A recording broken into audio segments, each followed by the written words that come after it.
Here's the setup for the Hooke's Law Lab. Some time ago, we measured the elasticity of a spring. We measured the change in length as we applied a force. We graphed the force versus the change in length. We found that the relationship was pretty linear for a spring.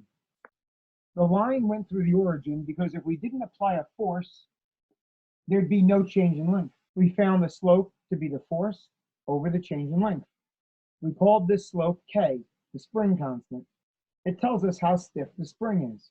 Now in this lab, we found out that K can be affected by the original length of the spring.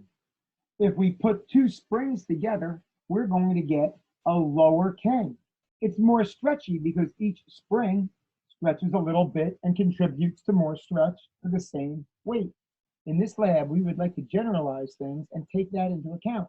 We're going to take the change in length and divide by the original length. That quantity is called strain. This makes the change in length proportional to the length. Well, imagine if we had a wider spring. Can you imagine slicing through the spring and measuring the area of the circle? Well, that's called the cross-sectional area. Instead of just graphing F, we're going to graph F over A, the cross-sectional area. That's called stress, force per area. Well, instead of finding K, we're now going to find the stress over the strain, which is called Y, which stands for Young's modulus. It's the slope of that line. Now, all of this normally isn't done to study springs. It's usually applied to study solid materials, like metal wire. We apply a force, we measure the radius of the wire, the original length, and the change in length. Then we can get the stress by taking the force and dividing by the area. We can get the area from pi r squared, and that's what we mean by the cross-sectional area. And we can also get the strain by taking the change in length and dividing by the original length. Making the graph and getting the slope allows us to find the Young's modulus for various materials, like copper or steel. So this slope doesn't tell us just the stiffness of, say, a spring. It can tell us the stiffness of any material, regardless of its geometry.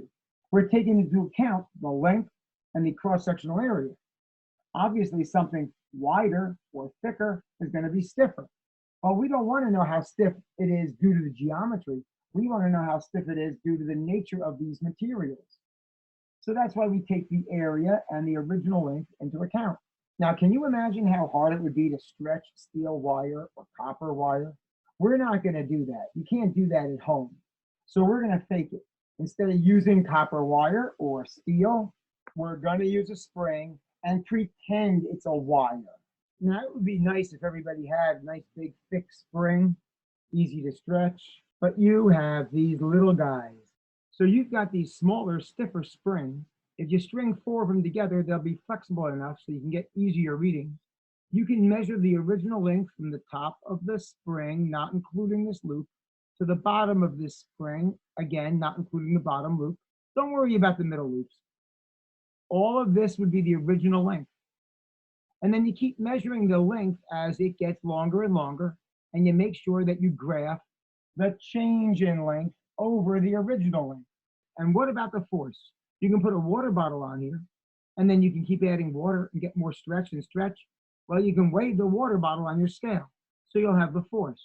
What about the cross-sectional area? You want to measure the diameter of the spring, and then calculate the area, which will stay the same. Now, all of this is explained on the lab sheet.